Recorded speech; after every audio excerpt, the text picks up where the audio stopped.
प्यारे विद्यार्थियों, आपका स्वागत है मैथ्स परिवार में। आज का हमारा विषय रहेगा कक्षा 10वीं के गणित की प्रश्नावली 2.2 जो कि बहुपद पर आधारित है। तो प्रश्नावली 2.2 शुरू करने से पहले हम बहुपद के बारे में जान लेते हैं।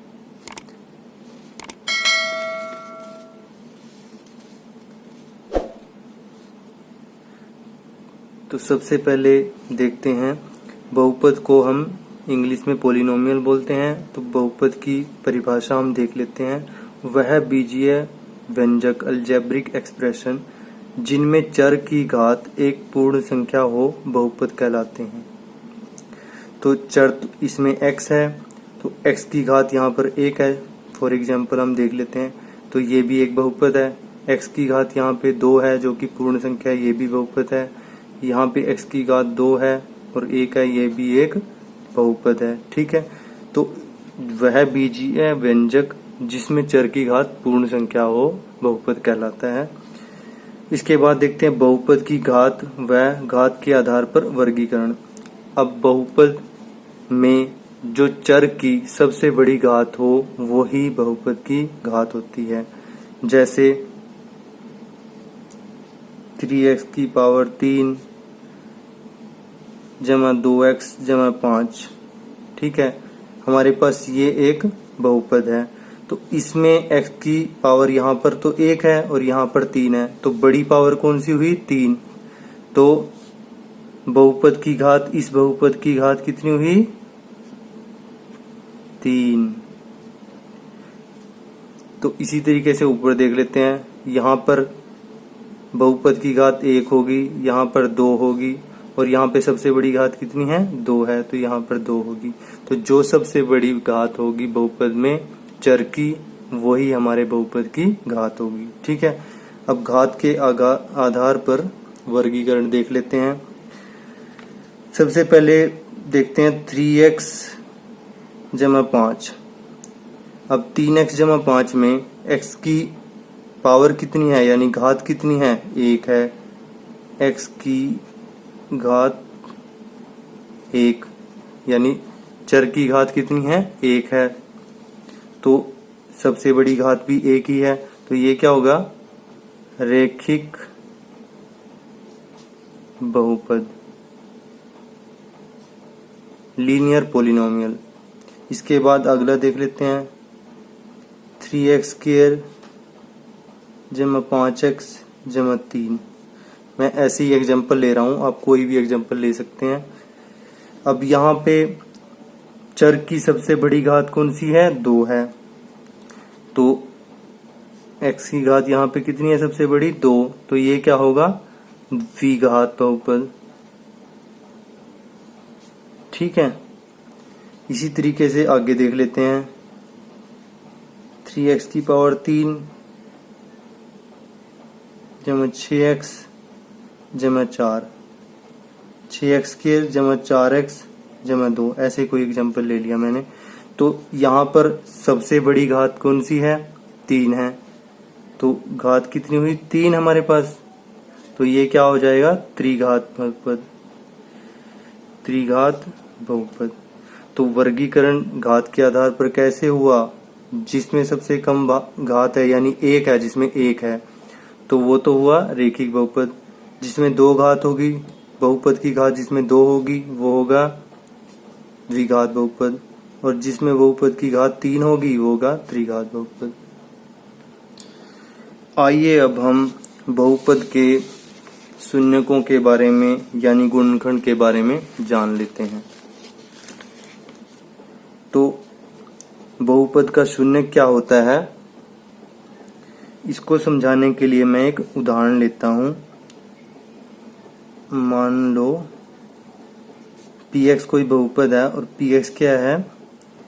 x square minus 2x minus 8। ठीक है,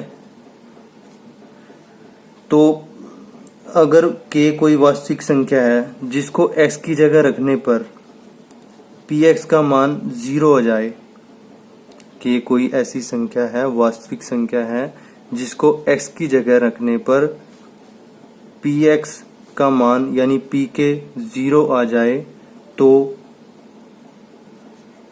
के पी एक्स का शून्यक है होगा। मतलब कहने का यह है कि अगर k कोई वास्तविक संख्या है और उसको px में x की जगह रखते हैं और px क्या आ जाए हमारे पास 0 आ जाए k का मान रखने पर x की जगह, तो k क्या होगा, px का शून्यक होगा। शून्यकों का योगफल क्या होगा हमेशा, माइनस x का गुणांक बटे में x स्क्वायर का गुणांक। ये फॉर्मूला आपको याद रखना है क्योंकि इसकी हमें एक्सरसाइज में जरूरत पड़ेगी। अब शून्यकों का गुणनफल क्या होता है, अचर पद बटे में एक्स स्क्वायर का गुणांक। अब अचर पद कौन सा होता है, ये वाला पद जिसके साथ x नहीं लगा हुआ है, ठीक है, वो अचर पद होता है बटे में एक्स स्क्वायर का गुणांक। जो एक्स स्क्वायर के आगे जो संख्या होगी वो एक्स स्क्वायर का गुणांक होगा और x का गुणांक जो x के आगे संख्या होगी, ठीक है। तो इस तरीके से हम इनको सोल्व करेंगे। तो आप ये दोनों फॉर्मूले राइट डाउन कर लीजिए। आइए हम एक बार जो हमने किया उसको रिवाइज कर लेते हैं।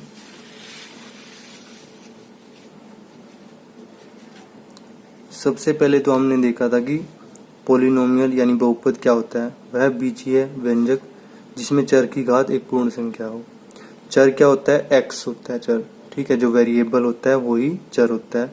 तो यहाँ पे भी एक है घात, जो पूर्ण संख्या है 2 है, यहाँ 2 है, ठीक है। तो ये क्या होगा, मतलब x की सभी, यहाँ पे भी पूर्ण संख्या घात होनी चाहिए, यहाँ पे भी, तो ये क्या हो गया, एक बहुपद हो गया, ठीक है। बहुपद की घात क्या होगी, जो चर की सबसे बड़ी घात होगी वही बहुपद की घात होगी, ठीक है। यहाँ पे 3 थी तो ये सबसे बड़ी घात हुई, तो बहुपद की घात भी यही हुई। इसी प्रकार से आगे हम घात के आधार पर वर्गीकरण देख लेते हैं। रेखिक बहुपद वो होगा जिसमें बहुपद की घात 1 हो, ठीक है। द्विघात बहुपद वो होगा जिसमें बहुपद की घात 2 हो और त्रिघात बहुपद वह होगा जिसमें बहुपद की घात 3 हो, ठीक है। हमने ये चीज देख ली थी। अब शून्यक और गुणनखंड के बारे में देख लेते हैं। अब कोई बहुपद मान लो ये है तो k इसका शून्यक होगा अगर k का मान x की जगह रखने पर, मतलब x की जगह k को रखने पर ये 0 बन जाए, तो k क्या होगा, px का शून्यक होगा। अब दो फॉर्मूले आपको याद रखने हैं। शून्यकों का योगफल क्या होता है, माइनस x का गुणांक, जैसे यहाँ पे x का गुणांक -2 है, ठीक है, और बटे में x स्क्वायर का गुणांक, x स्क्वायर का गुणांक यहाँ पे 1 है जैसे, ठीक है। शून्यकों का गुणनफल क्या होगा, अचर पद जैसे यहाँ पे -8 है बटे में x स्क्वायर का गुणांक, ठीक है। आइए हम प्रश्नावली 2.2 के पहले सवाल को करते हैं। निम्न द्विघात बहुपदों के शून्यक ज्ञात कीजिए और शून्यकों व गुणांकों के बीच संबंध की सत्यता की जांच करें। पहले सवाल का पहला पार्ट क्या है, x स्क्वायर -2x -8। अब हम यहाँ पर ये देख लेते हैं कि द्विघात बहुपद के शून्यक कैसे निकाले जाते हैं। बड़ा ही आसान है, अब ध्यान से इसको समझना। हमारे पास द्विघात बहुपद दिया हुआ है x स्क्वायर -2x -8। अब जब x स्क्वायर के आगे कोई गुणांक ना दिया हो तो वहां पे क्या माना जाता है, 1, ठीक है। अगर नहीं दिया हो तो 1 है, अगर दिया हो तो वही मान लेते हैं। तो यहाँ पर हमने -2x के ऐसे टुकड़े बनाने हैं जिनकी गुना करके क्या है, 8 गुना में 1 गुना में x स्क्वायर, मतलब ये वाला पूरा पार्ट और ये वाला पूरा पार्ट, -8 गुना में 1 गुना में x स्क्वायर, ये क्या बना 8x स्क्वायर माइनस की, जिनकी गुना करके तो क्या है -8x स्क्वायर और जोड़ करके क्या है -2x। हमने -2x के ऐसे टुकड़े बनाने हैं जिनका जोड़ करके तो क्या है -2x आए और गुना करके क्या है -8x के। ठीक है, तो क्या टुकड़े हो सकते हैं वो। अब 8 किस किस की टेबल में आता है, 2 की टेबल में आता है, 2 गुना में 4। ठीक है, और 8 गुना में 1। अब 2 और 4 तो हो सकता है क्योंकि इन दोनों का अंतर क्या आ जाएगा, 2 आ जाएगा। 8 और 1 नहीं हो सकता क्योंकि यहाँ पे अंतर क्या हो रहा है, 7 आ रहा है, तो ये नहीं हो सकता। तो इसके गुणनखंड क्या बन सकते हैं, 4 और 2। अब 4 और 2 को कैसे करेंगे, देखो यहाँ पे 4x 2x, 4 गुना में 2 8 और x गुना में x x स्क्वायर। ठीक है, अब यहाँ पे माइनस भी आना चाहिए तो हम 4 के आगे माइनस लगा के देखते हैं। 4 दूनी 8 -8x स्क्वायर बन गया और हमारे पास जोड़ करके क्या आना चाहिए -2x, माइनस के 4x और जमा के 2x, माइनस के 4 है और प्लस के 2 है, तो हमारे पास क्या बना माइनस के 2x, क्योंकि बड़ी संख्या क्या है माइनस के 4 है, छोटी संख्या क्या है जमा के 2 है। तो 4 जो बड़ी संख्या होती है वही वाला साइन हमारे पास आ जाता है जो बड़ी संख्या के साथ साइन होता है। तो माइनस के 4 है और प्लस के 2 है, तो माइनस के 2x हमारे पास बच गया। तो ये कंडीशन भी फुलफिल होगी और ये वाली भी। तो हमारे पास 2x के क्या टुकड़े बने, माइनस के 4x और प्लस के 2x। x स्क्वायर माइनस के 4x प्लस के 2x माइनस 8। ये टुकड़े कैसे हमने बनाया, उम्मीद है आपको समझ में आ गया होगा। आगे हम इसके और भी पार्ट करेंगे तो आपको और अच्छे तरीके से क्लियर हो जाएगा। अब यहाँ पे कॉमन कैसे लेते हैं वो देख लीजिए।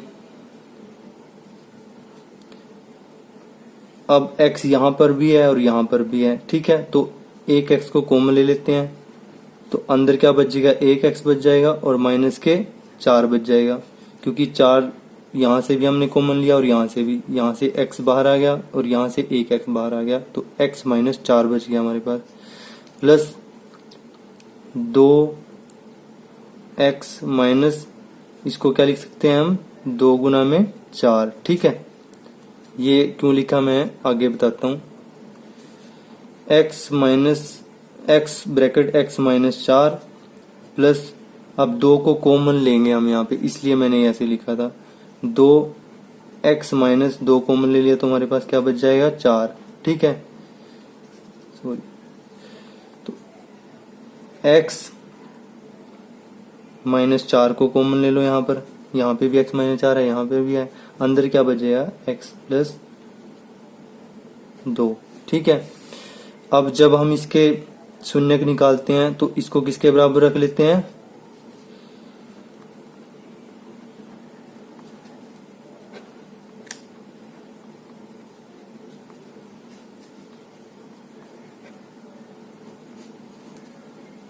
x माइनस 4 बराबर भी 0 और x जमा 2 बराबर भी 0। ठीक है, तो x का मान यहाँ से आ जाएगा 4 और x का मान यहाँ से आ जाएगा -2। तो यहाँ से हमारे पास शून्य क्या आ गए, 4 और -2। ठीक है, अब जांच कर लेते हैं इसकी। हमें पता है शून्यकों का योगफल क्या होता है,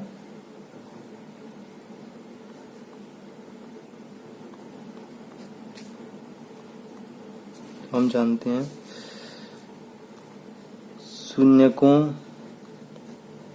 का योग क्या होता है, माइनस x का गुणांक बटे में x स्क्वायर का गुणांक। ये मैंने आपको बताया था, आपको याद होगा। हमें पता है कि शून्यकों का योग माइनस x का गुणांक बटे में x स्क्वायर का गुणांक होता है। ठीक है, अब बहुपद क्या था हमारे पास वो लिख लेते हैं, x square minus 2x minus 8। ठीक है, तो शून्यकों का योग क्या आएगा, यहाँ से x का गुणांक, x का गुणांक कितना है -8 लिख लिया मैंने। x का गुणांक कितना है, माइनस के 2 है, ठीक है। और बटे में एक्स स्क्वायर का गुणांक, एक्स स्क्वायर का गुणांक हमारे पास 1 है, अगर कुछ नहीं होता तो 1 होता है। तो माइनस माइनस क्या हो जाएगा, प्लस, तो ये क्या है हमारे पास 2 आ गया। अब इन शून्यक से देख लेते हैं, ठीक है। शून्यकों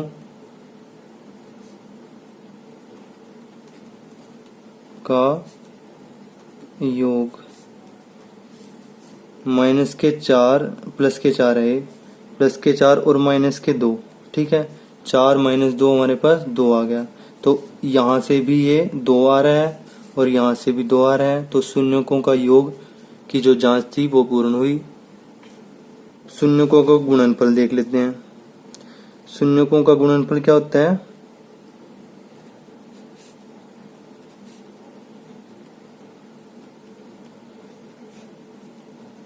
अचर पद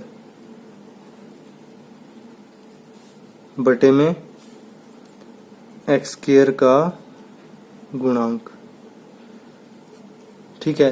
बटे में हमेशा एक्स स्क्वायर का गुणांक ही रहेगा, यहाँ पे भी और यहाँ पे भी। अचर पद क्या है, माइनस के 8, ये होता है अचर पद, ठीक है। और बटे में एक्स स्क्वायर का गुणांक 1, तो ये क्या है हमारे पास, -8। तो शून्यकों को देख लेते हैं, जो हमारे पास शून्यक निकले आए थे, का गुणनफल